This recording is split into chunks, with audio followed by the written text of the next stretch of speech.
मेहता भरना का है। तो दो गाथाएं मैं लूंगा अपनी सतपदी से, उसके बाद मैं अपने विषय पर चलूंगा। आज का विषय मेरा रहेगा 5 जो बाधाएं हमारी ध्यान की, उसके बारे में कुछ बताऊंगा आपको। उससे पहले दो गाथाएं। गोद में ले कुमर को, गोद में ले कुमर को, मुनिबर हुए गंभीर है। महापुरुष लक्षण निहार, बंधनों से ढरकानी रहे। गंभीर देखा भूप ने ऋषिवर ले ही वचन, कारण बताओ शीघ्र ही, अश्रु से क्यों भरे नयन। नृप होगा ये चक्रवर्ती, नृप हुआ तो चक्रवर्ती, या होगा सम्मा संबुद्ध। वृद्ध है मेरी, ना दर्शन होंगे जब हो बुद्ध। बोध लाभ होगा विशुद्ध, कल्याण है। उन महाश्रमण के चरण में बंधन हमारी शान है। उन महाश्रमण के चरण में बंधन हमारी शान है। दिवस 7 हुए जन्म के, रानी बीमार है। रोग अति गंभीर है, बचने के नहीं आसार हैं। पास बुलाकर प्रजापति को रानी ने समझाया है। वाणी सत्य हो मुनि की, अंत समय मेरा है। वाणी सत्य हो मुनि की, अंत समय मेरा आया है। पुत्र सौंपती हूँ तुम्हें, मुझको तो अब चलना है। स्वपुत्र सम प्यार करोगी, पालन इसका करना है। ले लिया पुत्र प्रजापति, ले लिया पुत्र प्रजापति, रानी त्यागे प्राण ही। उन महाश्रमण के चरण में बंधन हमारी शान है। उन महाश्रमण के चरण में बंधन हमारा है। उन महाश्रमण के चरण में बंधन हमारी शान है। तो वो महाश्रमण जो दूसरा अभी तक इस पृथ्वी पर पैदा नहीं हुआ, उनके अगर बंधन होता है तो वास्तव में इस मानव का जीवन जो है धन्य हो जाता है और विकास की अपनी ऊंचाइयों को प्राप्त करता है। तो चलते हैं हम अपने विषय की तरफ। ध्यान की 5 बाधाएं आप सभी ने कई बार सुनी है, ये बहुत बार बताई जाती रही है। आज पुनः थोड़ा सा बताने, क्योंकि ये बाधाएं हमारी कहां से चलती हैं। तो आर्य अष्टांगिक मार्ग का जो 6वां अंग है, जिसको हम सम्यक प्रयास के नाम से जानते हैं, प्रयास यानी प्रियत यानी प्रधान। तो इसका जो 4 भाग हैं, पहला भाग आपको जो हमारे अंदर अनुदित अकुशल भावनाएं नहीं हैं, अगर बाहर से हमारे अंदर आती हो तो उनको रोकना। पहला भाग है जिसको हम बोलते हैं संवर, व्यायाम के रूप में इसको लेते हैं। वहां पर रोकना, जो हमारे अंदर नहीं है गलत आदतें, उन आदतों को बाहर का बाहर रोक देना। उसके बाद इसी का दूसरा जो आता है, जो हमारे अंदर उदित अकुशल भावनाएं हैं, उनको उखाड़ फेंकना, उनको जो है बाहर निकालना, उनका त्याग करना, उनको छोड़ना। जिनको 5 निवर्ण के नाम से जानते हैं, या 5 अवरोधों के नाम से जानते हैं, अवरोध भी कह सकते हैं इसको, रुकावटें अध्यात्म की, धार्मिक जीवन की, या इनको हम ढक्कन भी कह सकते हैं, जो हमें प्रवेश से रोकते हैं। दरवाजा कुंडी लगी हुई है, ढक्कन पड़ा हुआ है, अंदर नहीं झांकने दे रहे हैं, ये हमको अंदर नहीं झांकने देते हमारे आध्यात्मिक जीवन के अंदर। तो ये भी कहे जा सकते हैं। तो बहुत ही ये अहम है, इनको जानना, पहचानना और इनको हटाना। जब तक हम इनको पार नहीं पाएंगे, तब तक हम जो है ध्यान की गहराइयों में नहीं जा पाएंगे। हम बैठे रहेंगे, कुछ होने वाला नहीं। तो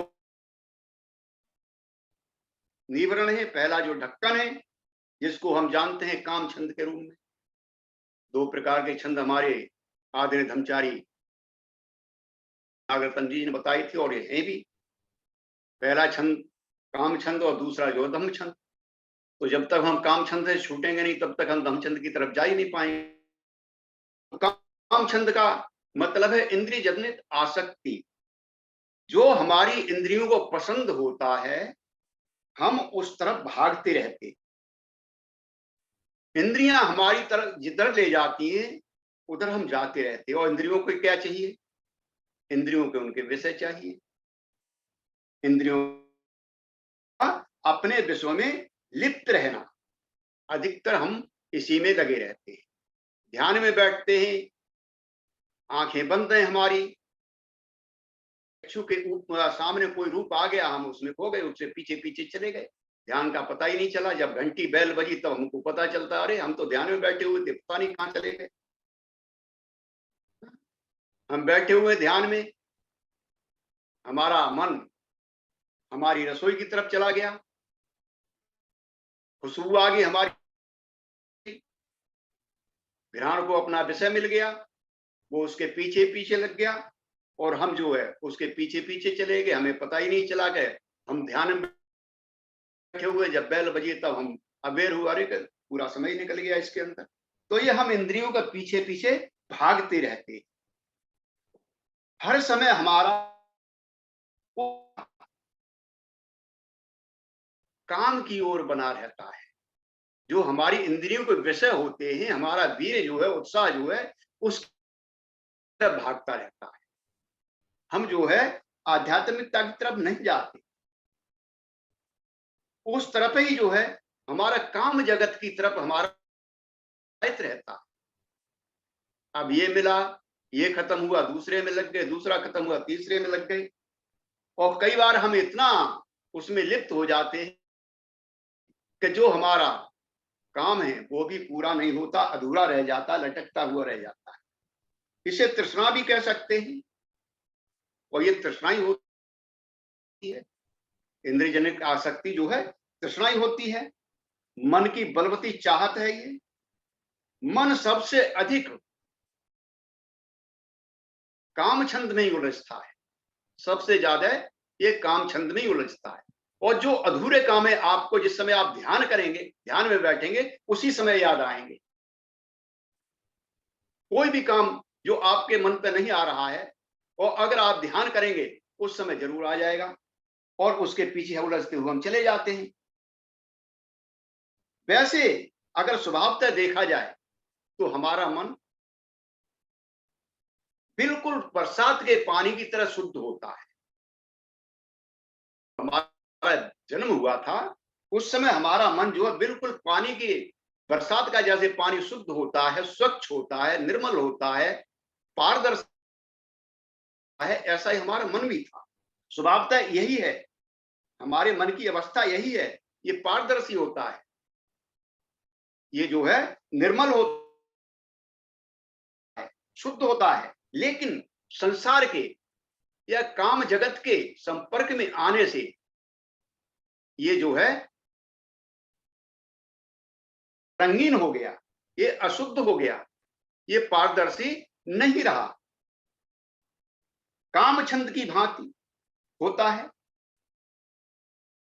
स्वच्छ साफ पानी है, पारदर्शी पानी है, अगर उसमें कोई सा रंग आप डाल दीजिए तो पानी क्या हो जाएगा, वो अपारदर्शी हो जाएगा, हमें उसके आर पार दिखाई नहीं देगा, उसकी निर्मलता समाप्त हो जाएगी, वो निर्मल नहीं रहेगा,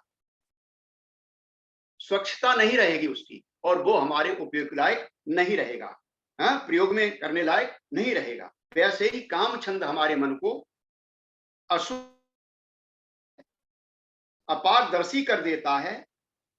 हम स्वयं का भला बुरा नहीं देख सकते, बल्कि जो रंगीन जगत है, आकर्षक जगत है, उस दुनिया में हम जो है खो जाते हैं और वास्तविकता से हम बहुत दूर चले जाते, सत्यता से हम बहुत दूर चले जाते हैं, और ये बार बार हमारे साथ होता रहता है। ध्यान से हम जगत को, इस जगत को, स्वयं को जानना चाहते हैं, मगर रंगीन होने के कारण हम उलझ जाते हैं, रंग बिरंगी दुनिया की ओर हम जो है भागते चले जाते हैं। हमारे आध्यात्मिक जीवन का बहुत बड़ा रोग है। आध्यात्मिक जीवन में अगर जाना है तो हमें इस पर जो है काम करना होगा, जो बराबर हमको जो है बाह्य जगत की ओर ले जाना चाहता है। भाई और बहनों, हम चाहते हैं कि हम जो है अपने अंदर झांकें, लेकिन हम अंदर नहीं जा पाते, ये बाहर हमको खींच के ले जाता है। अगर हम इसके इलाज के तौर पर देखें तो अगर हम इसका निदान करना चाहें तो इसमें जो है हमारे लिए ध्यान बताया गया है कि इस दुनिया से पार पाना है, आपको रंगीन दुनिया से पार पाना है, तो आप 6 धातुओं का ध्यान करिए या अशुभ का,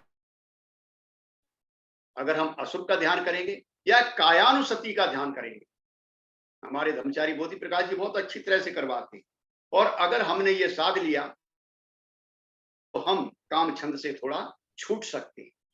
दूसरा जो हमारा अवरोध है वो है द्वेष या व्यापार, पैरवी कहते हैं इसको। जब पानी शीतल होता है, स्वच्छ होता है, निर्मल होता है, ठंडा होता है, तो वो शांत होता है, पारदर्शी होता है। लेकिन जब हम पानी को धीरे धीरे गर्म करते हैं और जब वो उबलने लगता है, ऊंचे ताप के कारण वो उबलने लगता है, हो जाता है अपारदर्शी हो जाता है, उसके मत हम कुछ नहीं देख पाते, उसके पारदर्शी नहीं रहता, वो जो है हमें कुछ भी नहीं देता उसके अंदर, और क्या हो जाता है, उस पानी का हम उपयोग नहीं कर पाते। उस अपारदर्शी पानी का, जो उबलते हुए पानी का हम कोई भी उपयोग नहीं कर पाते। इसी प्रकार से हमारा जो स्वच्छ मन है, जो शांत मन है, स्वभावतः जो पारदर्शी होता है, इस रंगीन जगत के ओर आकर्षित होने के कारण, और जिस आकर्षण में अगर अवरोध होता है, आकर्षण होता है, तो हमारे अंदर जो स्थिति पैदा होती है, जो हमारे मन के अंदर भाव पैदा होते हैं, उनको हम क्या कहते हैं, व्यापाद कहते हैं। वो क्या है, द्वेष है, वो जो है द्वेष है। हम स्वयं देख सकते हैं, हम कोई काम कर रहे हैं, अच्छा काम कर रहे हैं, हमारे मन को बहुत अच्छा लग रहा है, इस बात के आप सभी के पास में टीवी होंगे, सीरियल कोई अच्छा चल रहा है और आप देख रहे हैं, और किसी बच्चे ने आके बटन दबा दिया, तो तुरंत आपके मन के अंदर क्या भाव पैदा हो, देखिए उसको अच्छी तरह से देखिए। आप जा रहे हैं, हिंदू मानसिकता के अंदर हम रह रहे हैं, ऐसी मानसिकता के अंदर से निकल के आ रहे हैं, पर हमें ऐसी व्यवस्थाएं मिलती हैं। सपोज करिए आपके मन के अंदर एक भ्रम बैठा हुआ है कि बिल्ली रास्ता काट जाती है, आप अच्छे मन से निकल रहे हैं और बिल्ली रास्ता काट गई, उसके लिए आपके मन के अंदर क्या भाव निकल के आएगा, वो जो है क्या है, व्यापार है। ये हमारे साथ चलता रहता है, कदम कदम पर हम उससे रूबरू होते रहते हैं, हम स्वयं देख सकते हैं। इस प्रकार से जो चैनल बदल जाता है, हम जो है वहां प्रोग्राम आना बंद हो जाता है, तब क्या होगा, अकस्मात आपकी बिजली चली जाए, पंखा चल रहा है, गर्मी चल रही है, गर्मी का मौसम है इस समय, और अकस्मात बिजली चली जाए, बंद, आपके भाव क्या एकदम बदलते हैं। तो हम वहां पर देख सकते हैं। हाँ? आप रास्ते में जा रहे हैं, अचानक कोई गाड़ी आपके सामने आ गई, आपके मुंह से कुछ न कुछ शब्द निकल जाते हैं, आपकी मानसिक अवस्था ऐसी हो जाती है कि आप के मुंह से अचानक कुछ ऐसे शब्द निकल जाते हैं जिन्हें आप बोलना नहीं चाहते। कोई ऐसा व्यक्ति जिसे आप पसंद नहीं करते वो सामने आ जाता है, फिर देखिए आपके भाव क्या हो जाते हैं। हम आज अजागरूक हैं। कई बार ऐसा होता है, व्यक्ति विशेष का, आप सीरियल देख रहे हैं, बहुत अच्छा टीवी देख रहे हैं, समाचार सुन रहे हैं, और व्यक्ति विशेष जिसे आजकल आज लोग पसंद नहीं करते, एकदम चेहरा आ जाता है उसका सामने, आप तुरंत चैनल बदल देते हैं, कैसे आदमी को मुझे देखना नहीं है, कि आप उससे द्वेष करते हैं। उसका चेहरा आते ही आप जो है कुछ न कुछ बोलते हैं, तुरंत चैनल बदलेंगे। यह भी एक द्वेष का रूप है। द्वेष हमारे जीवन, धार्मिक जीवन को बिगाड़ता है, उसको जो है बिगाड़ता ही नहीं, पूरे हमारे विकास को है। जो भी हम विकास करना चाहते हैं, हम किसी भी प्रकार का, तो उस विकास को भी जो है प्रभावित कर देता है। द्वेष पर अगर हम देखें, अगर हम इस प्रभाव कम करना चाहें द्वेष का, तो सबसे फौरी इलाज है इसका कि जिस व्यक्ति के प्रति जिस कारण को द्वेष पैदा हुआ, आपके मन में बैर पैदा हुआ, द्वेष पैदा हुआ, व्यापार पैदा हुआ है, तो उसी पर आप तुरंत जो है मित्रता साधने लगिए, मैत्री भावना का अभ्यास करने लगिए, तो तुरंत आपका जो है द्वेष वहां पर समाप्त हो जाएगा, स्थगित हो जाएगा। तो ये जो है सबसे अच्छा जो आज का ध्यान है, भावना का ही ध्यान। तीसरा जो अवरोध है आपका, चिंता बेचैनी, जिसको विचलितता बोलते हैं, अस्थिरता भी बोलते हैं। हम देख सकते हैं बरसात का पानी है, स्थिर नहीं होता है, कहीं अधिक है, कहीं कम गिर रहा है, कहीं अधिक गिर रहा है, इधर उधर बिखरता रहता है। पानी है, कभी स्थिर नहीं होता है, लहरें चलती रहती हैं, इधर उधर होता रहता है। इसी प्रकार से हमारा मन भी स्थिर नहीं होता, ये हर समय भूखा रहता है, हर समय ये जो है कुछ न कुछ चाहता है, इसे कुछ न कुछ चाहिए, हर समय ये भागता रहता है किसी ने पीछे। भगवान ने भी बहुत अच्छी उपमा दी है इस मन की, चंचल बंदर के साथ इसकी तुलना की गई है। चंचल बंदर की तरह उछल कूद करने वाला है यह लहरदार, उछल कूद करने वाले मन को उपाय जो है हमको दिया गया है, वो है आनापानसति। आनापानसति ध्यान से आप जो है इसको धीरे धीरे करके साध सकते हो, की चंचलता को, विचलितता को आप जो समाप्त कर सकते हो। अगला जो संयोजन है, अगला जो अवरोध है, वो है आलस। बहुत हमारे जो है धर्मचारी, आदरणीय धर्मचारी नागरत्न जी बहुत अच्छी तरह से बताते हैं इनमें। ये मानसिक और शारीरिक दो प्रकार का होता है।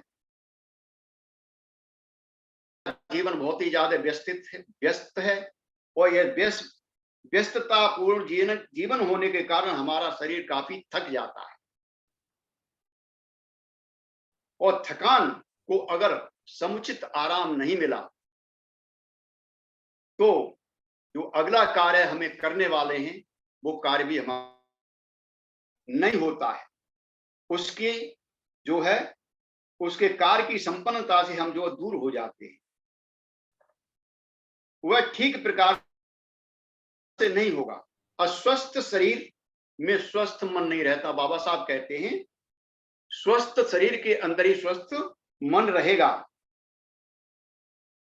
आराम तो वो हम उचित आराम, शारीरिक आलस को हम जो है उचित आराम करके दूर कर सकते हैं, लेकिन जब मन ही आलसी हो जाए, मन ही कुछ करने के लिए तैयार ना हो, तब आप कुछ भी कर नहीं सकते। कहा भी गया है कि प्रमादी तो मरे के समान। पहली ही गाथा अपमाद भक्ति पमत्तो मच्चनो पदन। तो हमारे मन की स्थिति क्या हो जाती है कि हमारे मन की स्थिति जिस प्रकार से पानी के अंदर काई जम जाती है,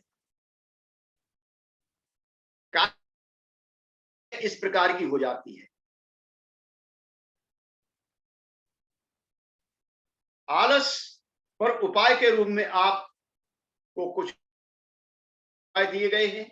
अगर इसको करना है तो आपका शारीरिक और मानसिक आलस दोनों ही दूर हो जाएंगे। उसके लिए आपको श्रद्धा विकसित करनी पड़ेगी, वीर को विकसित करना पड़ेगा, उत्साह को विकसित करना पड़ेगा, सेवा के कार्यों में लगना पड़ेगा, अध्ययन करना पड़ेगा, पूजा वंदना करनी पड़ेगी। आपका मन नहीं किसी में लग रहा तो सराय सजाने लगिए, मन लग जाएगा। आलस वाली जगहों से आपको दूर होना पड़ेगा।